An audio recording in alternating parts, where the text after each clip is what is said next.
Bienvenue dans le 19h sur Ecopolis Télévision. Tout de suite, les principaux titres de l'actualité. Poursuite des consultations politiques en RDC. Alors que l'opposition traîne les pieds, les plateformes politiques proches du pouvoir appellent à des critères majeurs pour la formation d'un gouvernement d'union nationale. Et puis au Niger, le général Abdourahmane Tiani a été officiellement investi mercredi 26 mars pour un mandat de 5 ans. La cérémonie a été marquée par la signature d'ordonnances portant la dissolution des partis politiques au Niger et sur l'amnistie des prisonniers politiques et militaires.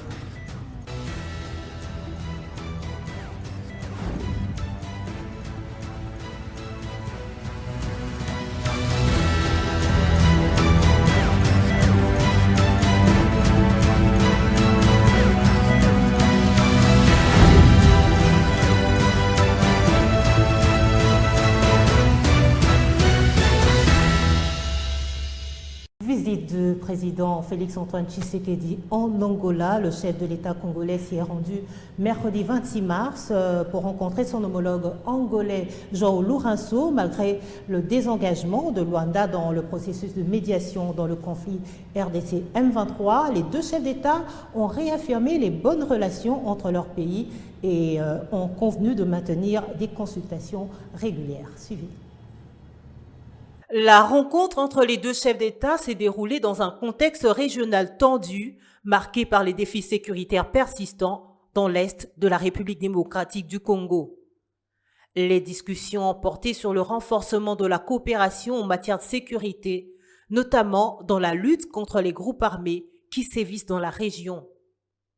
Au-delà des questions sécuritaires, les deux présidents ont également abordé des sujets liés à la coopération économique et au développement.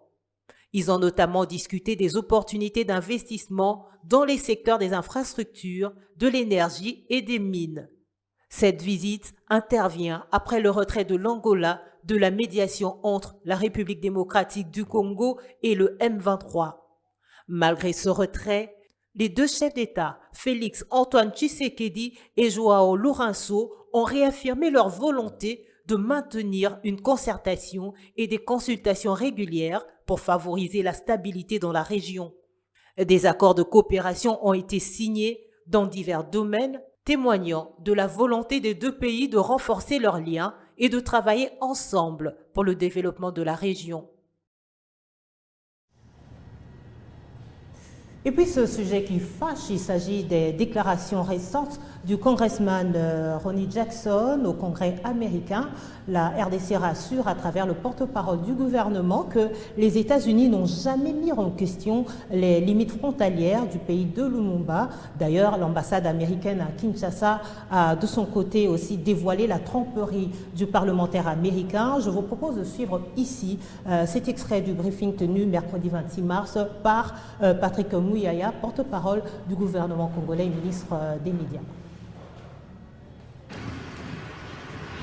Écoutez, j'ai suivi comme vous ce qui a été dit par les congressmen Johnny, mais je pense que l'ambassade américaine a réagi aujourd'hui. Que ce qu'il a dit relève de ses opinions personnelles. Ce qu'il a dit n'engage nullement le gouvernement américain. Nous avons eu à plusieurs reprises des discussions, que ce soit au niveau de la Maison-Blanche ou au niveau du département d'État. Il n'a jamais été question d'aucune manière de penser qu'on pouvait remettre en question ou faire un quelconque débat sur les limites frontalières ou territoriales de la République démocratique du Congo. Pour preuve, regardez, le 27 janvier, je pense, il y a eu un premier appel entre les secrétaires d'État Rubio et le président Tshisekedi. Si vous regardez, on parle dedans de la souveraineté de la RDC, et vous avez aussi suivi que le même gouvernement américain a pris des sanctions contre James Kabarebe, qui est ministre d'État en Rwanda, qui est considéré comme l'architecte de la guerre dans l'Est. C'est-à-dire qu'ici, j'ai vu les réactions qui sont évidemment fondées, mais sa position n'engage à rien le gouvernement américain, avec qui nous sommes déjà dans des discussions sur des sujets qui sont variés et divers. Alors, dans les commentaires, j'ai aussi vu qu'on parle de minerais dans cette partie Est, mais on vous a déjà démontré ici que la raison pour laquelle on nous fait la guerre dans l'Est, mais c'est parce que nous voulons justement améliorer la gouvernance. Parce que nous voulons justement apporter plus de transparence. Nous n'avons jamais dit que tout était parfait, mais regardez depuis combien de temps cette violence persiste dans cette partie du pays. Elle ne date pas de l'arrivée aux responsabilités du président Tshisekedi, mais aujourd'hui, dans la même audition, il y avait M. Sacha Lesnev qui travaille pour Sentry, une organisation qui est spécialisée justement dans l'observation de toutes ces questions minières. Lui, il a reconnu les efforts qui sont faits notamment en matière de lutte contre la corruption. Et donc, je crois que de ces points de vue, il faudrait peut-être pas faire d'un œuf un bœuf. C'était une opinion personnelle qui a été exprimée, évidemment avec une certaine orientation, qui montre que le conflit en République démocratique du Congo, c'est pas en 24 heures ou en 72 heures que vous faites le tour dans la région, que vous en maîtrisez tous les méandres.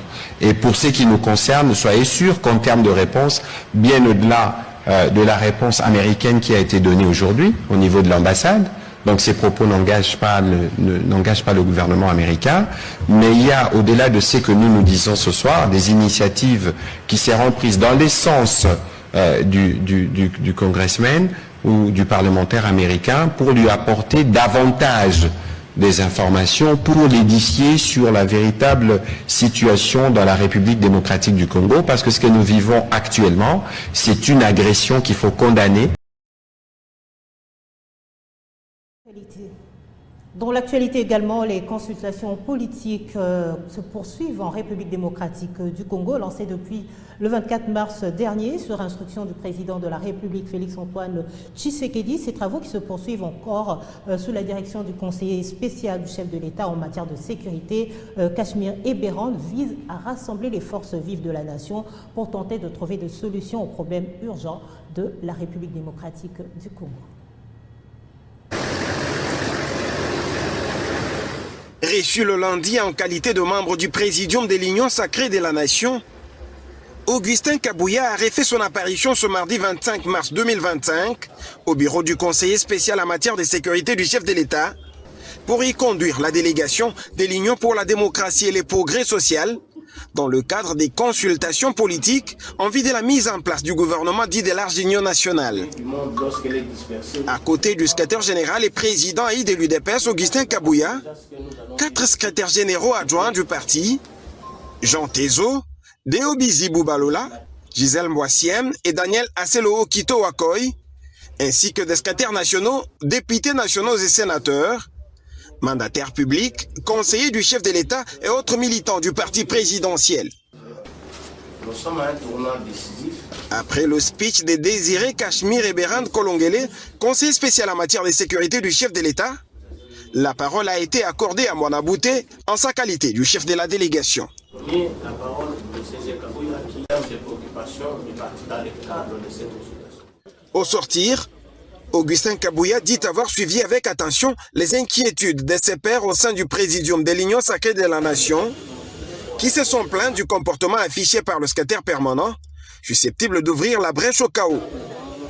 À cet effet et un bon rassembleur, le chef du parti présidentiel dit s'engager à ramener la paix au sein de cette plateforme politique dont l'initiative émane du chef de l'État Félix-Antoine Tshisekedi Tshilombo. Monsieur le secrétaire général de l'UDPS. J'ai suivi les réactions de mes pairs de présidium qui se sont exprimés, ce qui est tout à fait normal comme responsable de la famille politique du chef de l'État. Je me vois obligé de prendre langue avec mes pairs de présidium pour qu'il y ait la paix parmi nous. On ne peut pas faire semblant quand il y a un problème. En politique, il faut éviter des frustrations ou soit encore d'humiliation. Je peux rassurer à mes pairs du présidium que J'avais bien capté leur message et dans les jours à venir, je ferai de tout mon mieux pour échanger avec eux. Puis ce qui nous intéresse, nous au niveau de l'IDPS, c'est cette cohésion-là, c'est cette unité-là, pour que les chefs de l'État puissent bien nous guider. Nous ne pouvons pas poser des actes qui créent des problèmes, qui créent des frustrations, ce qui n'est pas du tout correct. Il faut rassurer tout le monde que le chef est là pour nous tous. C'est dans un climat de paix que la délégation de l'Union pour la démocratie et les progrès sociaux, conduite par l'honorable Augustin Kabouya, secrétaire général faisant fonction de président et de l'UDPS, a quitté le bureau du conseil spécial en matière de sécurité du chef de l'État.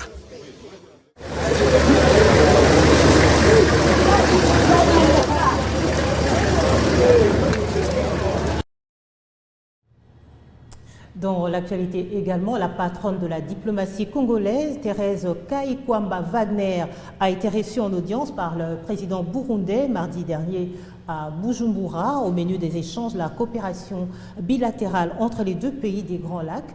Elle est également porteur d'un message du président Félix Tshisekedi à son homologue burundais, dont la teneur a été réservée à Évariste Ndayishimiye.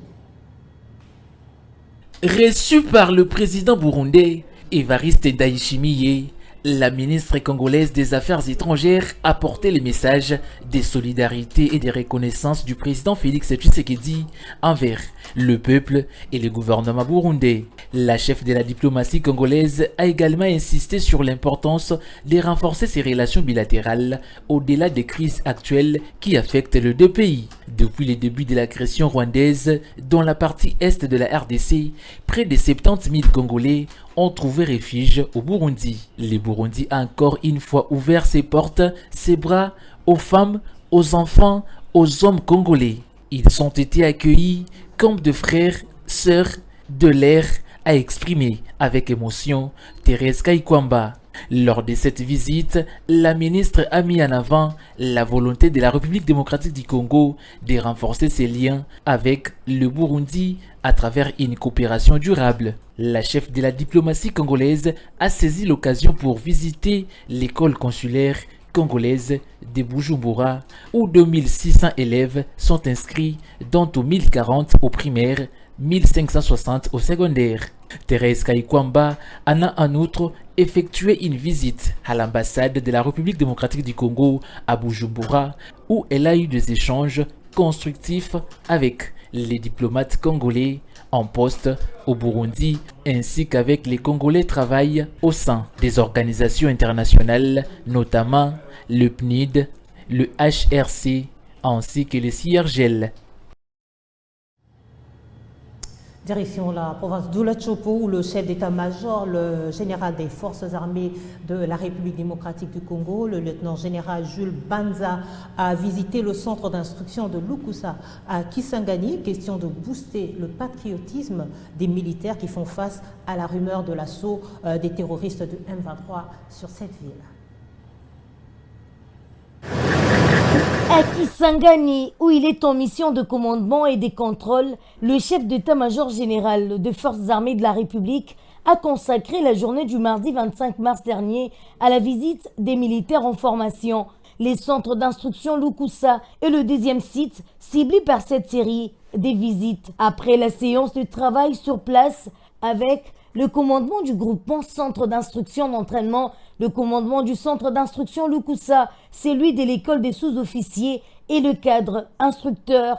Ici, le lieutenant-général Banza Milambwe a suivi avec intérêt la situation de la formation des militaires présentée par le commandant du groupement CIC, le général Bertrand Poutela Colito. Après avoir donné quelques orientations aux normes de l'instruction, les patrons des FARDC a visité des stands des militaires en formation avant de participer aux exercices des tirs. Quand on est sur place, partout où le patron des FARDC foule ses pieds, il prêche le patriotisme, la discipline militaire, les missions de forces armées de la République et le dévouement en cette période d'agression rwandaise dans l'est du pays. Tout ça, l'honneur de la population, tosala honneur na mokonzi ya mboka, tosala honneur na bainstitution nyonso, tosala honneur na armée na biso. Il y a lieu de signaler que le numéro 1 de Forces armées de la République démocratique du Congo, le lieutenant-général Jules Banza, poursuit sa mission d'itinérance dans ces coins du pays pour galvaniser ses troupes.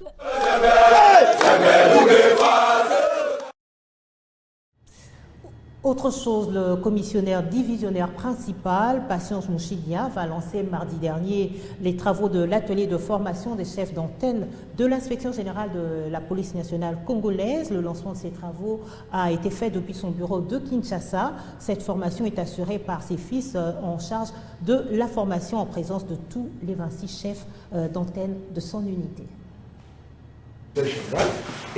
Les 10 chefs d'antenne de l'inspection générale désignés pour compléter désormais l'implantation de l'inspection générale de la police nationale congolaise sur tous les territoires congolais ont participé ce mercredi 26 mars à une séance de remise à niveau sur leurs nouvelles fonctions et missions en province. Cette séance de remise à niveau se tient au lendemain de leur rencontre avec l'inspecteur général de la police, le commissaire divisionnaire provincial Philémon Patience Mouchidiav, au cours de laquelle ils ont reçu des consignes et instructions à observer dans les provinces respectives. Et les chefs d'antenne sachent quelles sont leurs limites, quels sont leurs pouvoirs, comment doivent-ils se comporter en province, l'interprétation des textes qui régissent les antennes provinciales, ils doivent les maîtriser et les repasser en revue. Comme j'interviens à la presse aujourd'hui, pour les chefs d'antenne, il y a un aspect bien particulier qui ne peut pas les permettre d'intervenir à la presse, sauf s'ils sont autorisés par l'inspecteur général.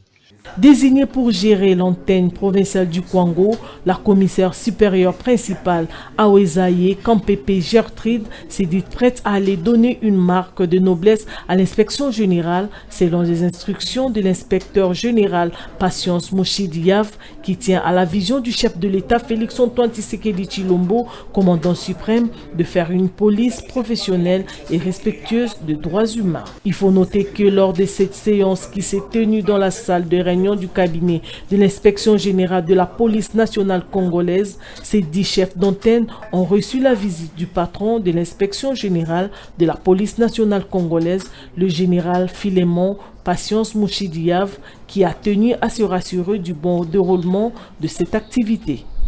À l'inspection.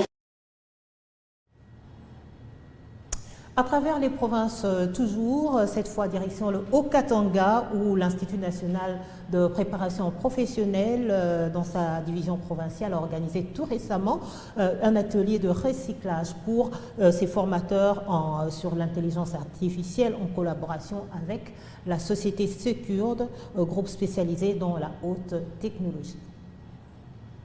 Bonne nouvelle pour les enseignants de l'Institut national des préparations professionnelles de Lubumbashi dans le Haut-Katanga qui bénéficient d'un atelier de formation lancé depuis le 20 mars dernier par cet institut INPP sur l'intelligence artificielle en vue d'être bien outillés afin de transmettre eux aussi à leur tour ces notions à leurs étudiants dispensés par un formateur avéré venu du Canada en la personne de M. Eradi Mamboué, directeur général des Secure Experts, une entreprise bien établie en Amérique du Nord, et Secure Experts Groupe Sarel, ayant son siège à Kinshasa, la capitale, et dans la ville de Lubumbashi. Le lancement de la dite formation illustre l'engagement de redynamiser la formation de cet institut supérieur, chapeauté par les directeurs provinciaux Joël Mokomba Mata de l'INPP au Katanga, qui s'est battu bec et ongle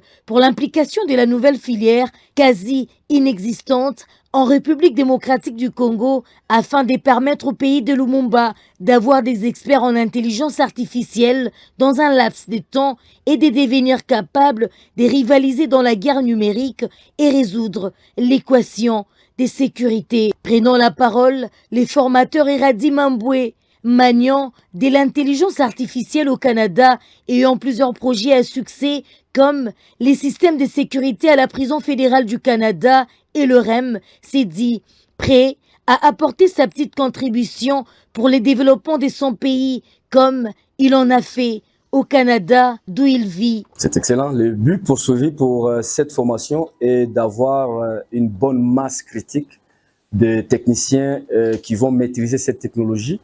Puis ça aidera à ce que tous les pays soient sécurisés premièrement et que les jeunes obtiennent le travail. L'objectif final, c'est petit à petit faire en sorte que notre pays soit vraiment un hub de technologie. Alors, on a choisi l'INPP dans le sens que c'est une grosse institution qui peut nous faciliter cette transmission de la matière et permettra à ce que plusieurs jeunes de la République démocratique du Congo soient capables de manipuler ce que nous manipulons au Canada. Très touchés par cette belle initiative, quelques formateurs de l'INPP au Katanga n'ont pas caché leur satisfaction. Au nom du directeur provincial et en mon nom propre, et nous voulons nous approprier de cet outil pour pouvoir faire avancer notre formation. À titre de rappel, l'intelligence artificielle a pour but majeur l'amélioration de la productivité humaine tout en permettant aux travailleurs d'accomplir leurs tâches plus efficacement partout dans le monde, sans aucun regret. Un mot de sport dans ce journal avant de nous quitter. Sachez que le derby quinois entre le DCMP et l'AS Vita Club s'est joué mercredi 26 mars au stade des Martyrs de la Pentecôte. Il s'est soldé par un nul d'un but, score qui n'arrange nullement les affaires des deux clubs quinois. V-Club de son côté doit encore batailler dur pour se maintenir dans le top 6 afin d'espérer une place en phase de play-off. En conférence de presse d'après-match, le coach adjoint de Vita Club, Bruno Ferry, est revenu sur ce derby. Sur le résultat, le match nul. Après, il faut savoir être objectif quand même parce que on a fait, je pense moi, une très bonne première mi-temps en termes d'intensité, même si les 5 dernières minutes, on a eu un petit peu des problèmes au niveau de la tenue du ballon. Mais on avait de l'intensité, on avait décidé d'entamer le match de cette façon-là. Donc les garçons ont répondu présent. On sait aussi que quand il y a une grosse débauche d'énergie en première mi-temps, il y a un moment donné en seconde mi-temps, vous allez piocher un petit peu, mais là je dirais qu'on a quand même eu beaucoup de mal à faire surface lors de cette deuxième mi-temps. Alors par notre faute, il faut aussi reconnaître que l'équipe de DCMP a mis plus d'intensité dans son jeu, avec sa volonté de revenir au score. Donc ce qui fait que les choses ont un peu basculé. Bon, si on fait un second constat, on pourrait presque dire que chaque équipe a eu sa mi-temps. Oui, alors Pataki, les quelques nouvelles que j'ai à mon niveau, on soupçonne peut-être une fêlure au niveau d'une côte, on sait pas très bien, il y a quelque chose qui l'a gêné à ce niveau-là, j'ai pas plus d'informations, mais je vous remercie sincèrement de demander. Alors, le rôle de Merveille, il est différent quand on a le ballon et quand on n'a pas le ballon. C'est-à-dire que quand on a le ballon, c'est un joueur qu'on va trouver dans les demi-espaces, c'est-à-dire un peu en soutien de notre attaquant, donc plus à l'intérieur du jeu. Enfin, effectivement, quand on n'a pas le ballon, on lui demande de défendre dans les couloirs. Donc c'est ça, cette nuance-là. Après, voilà, Merveille, il a quand même fait une grosse débauche d'énergie. On n'oublie pas que ce garçon, il a été un moment sans jouer aussi, donc il faut aussi qu'il se remette à flot. Mais bon, voilà, ça va revenir, c'est ça, mais c'est pas. Vous savez, j'entends beaucoup de choses. Oui, le dispositif, le ceci, le cela. Oui, c'est vrai. Alors, on peut toujours débattre sur le dispositif, mais je pense que le plus important, ça reste l'animation et ce qu'on en fait. Donc voilà. Alors, mais bon, moi personnellement, je suis quand même déçu. Je suis quand même déçu, surtout du contenu de la deuxième mi-temps. Parce que là, même en termes d'organisation, on a perdu le fil.